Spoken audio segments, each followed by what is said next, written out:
Good evening. My name is Father Richard. I'm speaking to you from Granby, Quebec, Canada, which is right near Montreal. I'm here for a meeting at the retreat house of the Trinitarian Fathers. I'm very happy to share this good night with you. And what I thought might be good and maybe interesting at this time of the year would be to say a word about 3 days that begin this week, October 31st, November the 1st, and November the 2nd. Because in one way, they are all kind of linked together. October 31st is the first one. We all know that's Halloween. Halloween is originally a Christian feast that was called All Hallows Eve, which meant the Eve of All Saints. And it was sort of a way, I think, of recognizing that evil, that death, that suffering, that sin, that Satan was part of the life that we live.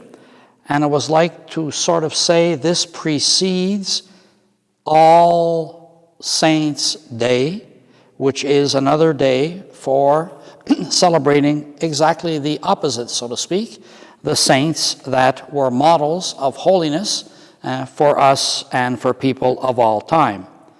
So the second feast then is All Saints, and the third feast that follows on November the 2nd is All Souls' Day. So I just thought I'd link the three of them together.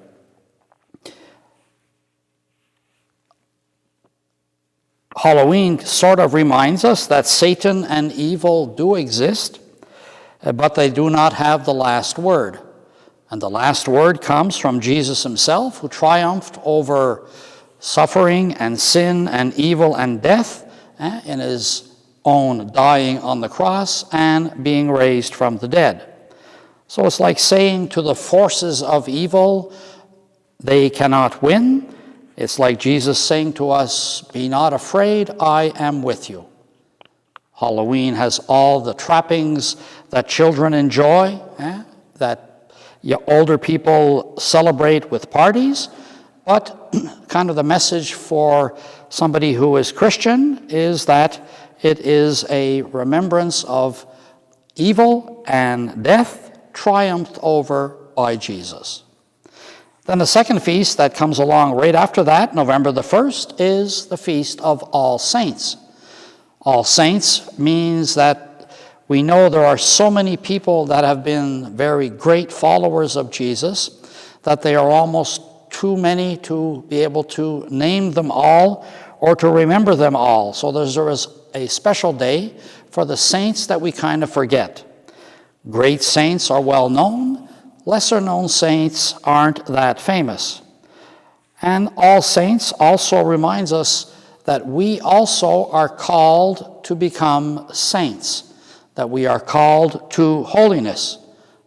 Don Bosco used to say, what I want of you, my dear children, is that you become saints. And our present Rector Major had a similar phrase in these past months where he was telling us, holiness is for you too. Therefore, we are all called to holiness like the saints. Salesian holiness has a particular characteristic, which is that of it's simple, it's daily, and it's in many things that are part of our lives automatically, and that if we just try to do them as best as we can, we're already on the route to holiness.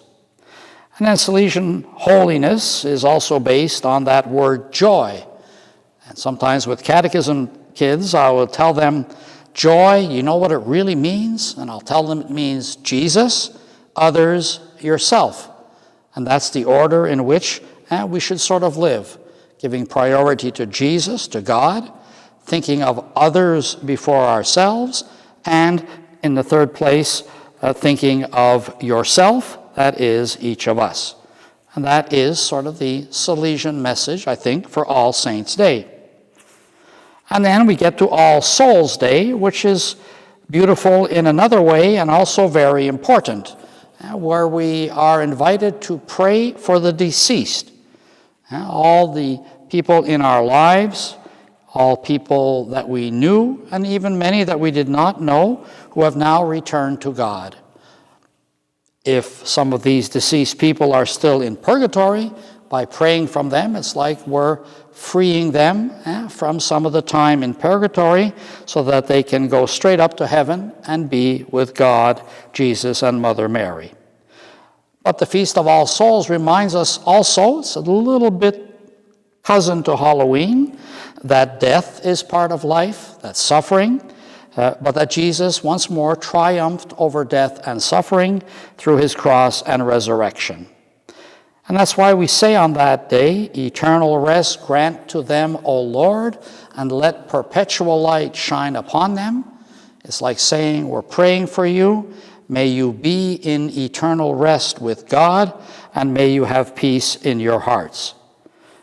All Souls Day is also an occasion, often for individuals and families, to visit a grave site or a mausoleum where a loved one can be buried, and to pray for them and to them, to remember them on that day. And that's why we also say, may all these souls rest in peace. Therefore, the three go together: October 31st, November the 1st, November the 2nd, Halloween, All Saints, and All Souls. So may these 3 days for you be meaningful, and may they be prayerful. And good night.